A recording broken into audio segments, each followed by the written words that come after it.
क्या बात है, किस चीज से डर रहे हैं? कि वो किसी किताब से कोट करेंगे, इससे डर रहे हैं? पे बैठे थे उनके ऊपर खलिहान बेचना बंद करो, बंद करो, बंद करो, किसान बेचना बंद करो, बंद करो। उन्होंने आर्मी चीफ से कहा कि देखो भैया आपको जो करना है करो, मेरी बस की नहीं है।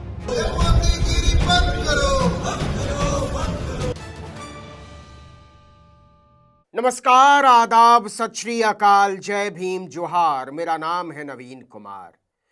एक लाइन में कहें तो खबर यह है कि लोकसभा से पीठ दिखाकर भाग खड़े हुए 56 इंची प्रधानमंत्री, उनकी हिम्मत नहीं हुई देश के सबसे विशाल प्रतिनिधि सदन का सामना करने की। राष्ट्रपति के अभिभाषण पर धन्यवाद तक नहीं बोल सके। 2004 के बाद यानी 21 साल में यह पहली बार हुआ है जब प्रधानमंत्री राष्ट्रपति के अभिभाषण पर लोकसभा में धन्यवाद प्रस्ताव का जवाब दिए बिना ही भाग खड़े हुए। जो कमाल की बात है वो यह कि पूरा विपक्ष जानता था नरेंद्र मोदी लोकसभा में जवाब देने की हिम्मत नहीं जुटा पाएंगे। डर गए, आने से डर गए सदन में। पूरा देश मोदी की नस नस से वाकिफ हो चुका है। कब वो डींगे हाँकेंगे, कब वो गाल बजाएंगे, कब वो तुरही बजाएंगे, कब वो जनता से भाग खड़े होंगे, कब वो संसद से भाग खड़े होंगे और कब वो मीडिया से भाग खड़े होंगे। और इस पर सबसे ज्यादा मजा लेने लगे हैं Rahul Gandhi. I don't think PM will have the guts to come to the Lok Sabha today. Because if he comes, I'm going to give him this book. So if PM comes, I will go physically and hand him this book so he can read it and उनको पता लग जाए कि उनकी सच्चाई क्या है, देश को पता लग जाए। मोदी ने सुना तो उनकी सांस ऊपर की ऊपर, नीचे की नीचे। सारा गुजरात मॉडल धरा का धरा रह गया। संसद इंतजार कर रही थी कि मोदी जी आ रहे होंगे, चल पड़े होंगे, रास्ते में होंगे। भाजपा वाले बार बार पलट पलट कर पीछे देख रहे थे, लेकिन ये क्या, मोदी जी तो आए ही नहीं, भाग खड़े हुए। और सदन की कार्रवाई आज 12 बजे तक के लिए स्थगित की जाती है। सिर्फ 65 सेकंड में कार्यवाही स्थगित। ओम बिरला ने सूक्ष्मतम समय में कार्यवाही स्थगित करने का विश्व रिकॉर्ड ही बना दिया। वो देश के सबसे अक्षम, सबसे अलोकप्रिय और सबसे विवादास्पद लोकसभा अध्यक्षों में शुमार हो चुके हैं। सवेरे 65 सेकंड चला पाए लोकसभा और 12 बजे 4:45। इसके बाद कार्यवाही का राम नाम सत्य हो गया। और सदन की कार्रवाई आज 12 बजे तक के लिए स्थगित की जाती है। लेकिन खबर यह नहीं है। खबर यह है कि 21वीं सदी के स्वयंभू नॉन बायोलॉजिकल महामानव की कैंची जैसी जुबान नहीं खुल रही है देश में सुलगते सवालों का जवाब देने के लिए। नहीं बोल पा रहे कि अमेरिका के आगे देश को गिरवी क्यों रख दिया। नहीं बता पा रहे कि छोटी छोटी बच्चियों को विश्व नेताओं और धन्ना सेठों के बिस्तर पर पटक देने वाले एपस्टीन की फाइल में आपका नाम कैसे आ गया। नहीं बता पा रहे कि आपके सबसे करीबी मंत्रियों में से एक हरदीप पुरी का नाम एपस्टीन फाइल में कैसे आ गया। नहीं बता पा रहे कि हरदीप पुरी इतने निर्दयी बाल यौन अपराधी के साथ छुपम छुपाई क्यों खेल रहे थे। नहीं बता पा रहे महामानव कि जब चीन भारत की गर्दन पर चढ़ाया था तो आप सेनाध्यक्ष के कंधे पर जिम्मेदारी डालकर कैसे भाग खड़े। इशू ये नारावाने की स्टेटमेंट नहीं है, ये साइड शो है और वो भी जानते हैं, मैं भी जानता हूँ। मेन बात ये है कि हमारे प्रधानमंत्री को कॉम्प्रोमाइज कर दिया गया है। एप्स्टाइन फाइल्स में अभी और माल है, वो अभी रिलीज नहीं हुआ है। इसीलिए इस दबाव में आकर एप्स्टाइन फाइल्स में जो है, जो पूरा देश जानना चाहता है, मगर अभी अमेरिका ने रिलीज नहीं किया है। लोकसभा के अध्यक्ष ने विपक्ष पर दबाव बनाने के लिए 8 सांसदों को निलंबित भी कर दिया, लेकिन इससे बात बनने की बजाय बिगड़ गई। निलंबित सांसद एपस्टीन की तस्वीर और जनरल नरवाणे की किताब का पोस्टर लेकर संसद की सीढ़ियों पर खड़े हो गए।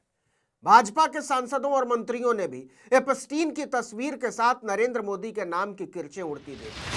खलिहान बेचना बंद करो, बंद करो, बंद करो, किसान बेचना बंद करो, बंद करो, बंद करो, बंद करो, बंद करो। कांग्रेस के निलंबित सांसद मणिकम टैगोर ने तो खुला ऐलान कर दिया कि जब तक लोकसभा में नेता प्रतिपक्ष राहुल गांधी को अपनी बात रखने की इजाजत नहीं दी जाती, तब तक विपक्ष प्रधानमंत्री नरेंद्र मोदी को सदन में नहीं बोलने देगा। और वही हुआ। नरेंद्र मोदी की हिम्मत बैठे थे उनके ऊपर अब देश जानना चाहता है कि राष्ट्रपति के अभिभाषण पर मोदी लोकसभा से क्यों भागे। इसके पहले 2004 में मनमोहन सिंह को विपक्ष ने नहीं बोलने दिया था। दरअसल राहुल गांधी ने अमेरिका के साथ एक संदिग्ध ट्रेड डील की नरेंद्र मोदी की मजबूरी को एप्स्टीन फाइल से जोड़कर भाजपा की नींद उड़ा दी है। प्रधानमंत्री नरेंद्र मोदी दहशत में हैं कि अगर वो लोकसभा में आए और 1, 2, 3, 4 एप्स्टीन मोदी का कैसा यार जैसा कोई नारा गूंजने लगा तो क्या होगा। इसीलिए तय हुआ कि विपक्ष को इसका मौका ही मत दो। ऐसा नहीं है कि मोदी पहली बार लोकसभा में जवाब देने से भाग खड़े हुए। प्रधानमंत्री को पहले 4 फरवरी को शाम 5 बजे राष्ट्रपति के अभिभाषण पर जवाब देना था, लेकिन 5 बजे जैसे ही कार्यवाही शुरू हुई, माहौल देखकर अमित शाह को समझ में आ गया कि साहब को बुलाने का मतलब है इज्जत का फालूदा। सभासदों, माननीय सभापति महोदया जी,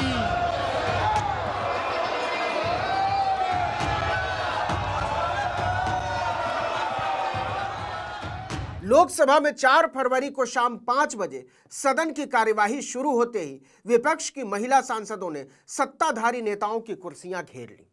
इनमें पीएम मोदी की कुर्सी भी थी। महिला सांसदों के हाथ में बड़े बड़े बैनर थे जिन पर लिखा था, जो सही है वो करो। यह वही लाइन है बिल्कुल जो जनरल नरवणे की किताब में दर्ज है कि जब चीन भारत की गर्दन पर चढ़ाया तब सेनाध्यक्ष ने रक्षा मंत्री राजनाथ सिंह और प्रधानमंत्री नरेंद्र मोदी से पूछा था कि हमारे जवान मोर्चा संभालने के लिए तैयार हैं, आपके आदेश का इंतजार करने, हमें क्या करना है। इस पर प्रधानमंत्री नरेंद्र मोदी ने कहा, इसमें क्या ही बोल सकता हूं, जो सही लगता है वो करो।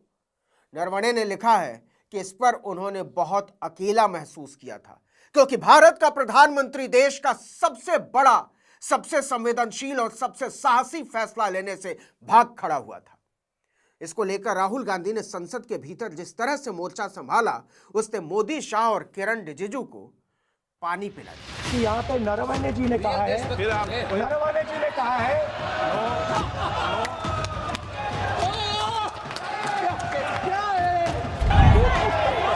हुई ही नहीं है। इसका जिक्र सदन में कैसे हो सकता है और प्रकाशित हो तो भी नहीं कर सकते। तो सर आप एक काम करिए, आप मुझे बता दीजिए क्या कहना है मुझे।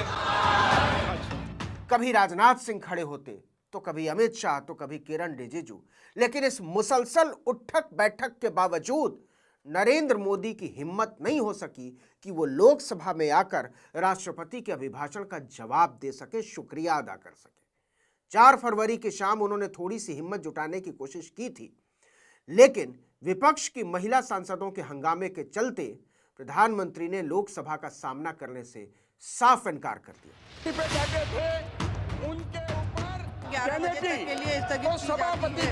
अब नरेंद्र मोदी के लोकसभा में बोलने से भाग खड़े होने पर भाजपा एक फर्जी नैरेटिव चला रही है कि लोकसभा में मोदी पर हमले की तैयारी थी। इससे बकवास बात कुछ और हो नहीं सकती। यह अपने आप में सवाल है कि जिस देश का प्रधानमंत्री अपने आप को भरी संसद में सुरक्षित महसूस नहीं करता, जहां हर तरफ उसके ही लोग भरे पड़े हों, वो देश को सुरक्षित कैसे रखेगा। यही सवाल तो नरवणे ने अपनी किताब में उठाया है। ऐसा लगता है जैसे भाजपा ने ही प्रधानमंत्री की इज्जत की सुपारी ले ली है।